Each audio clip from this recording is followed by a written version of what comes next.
guys. So just a little PSA for you. In the traditional martial arts community, a lot of people really, really love to be like, well, yeah, what you did worked, but you didn't do it right.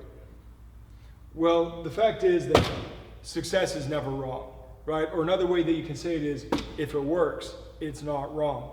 Now, that doesn't necessarily extend to when we're drilling. When we're drilling, we're generally drilling a specific technique or tactic for a specific effect or goal.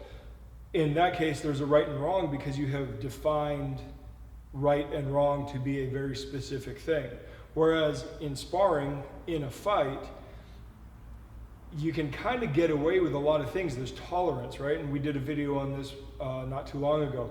There's tolerance built into every technique, or at least there should be tolerance built into every technique, so that there's kind of a range of it works and a range of it doesn't work.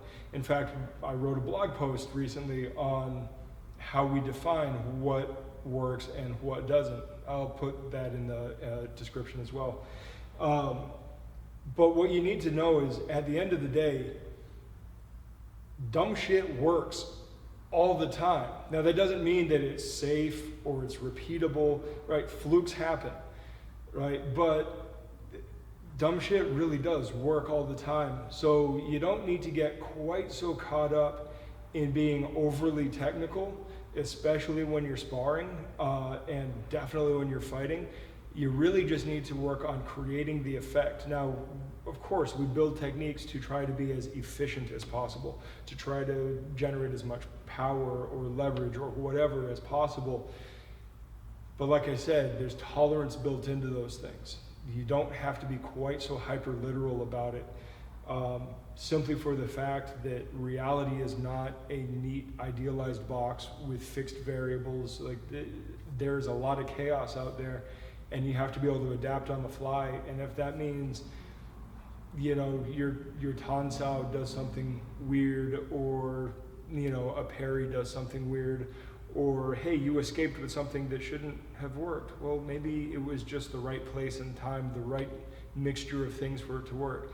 So the fact is that if something works, it really isn't wrong. And the point of that is the fact that if you can physically perform something, if you can do it reliably and you can do it without excessive risk to yourself, and it does what you need it to do and on purpose, right?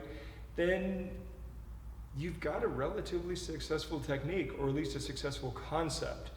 So you don't really need to sit there and fuss and fuss and fuss. Yes, when you're doing your forms, when you're doing static drilling, by all means, go for the perfection, because, you know, these things have been vetted out for mechanical perfection, you know, within whatever that means. But the fact is, at the end of the day, you know, success is never wrong.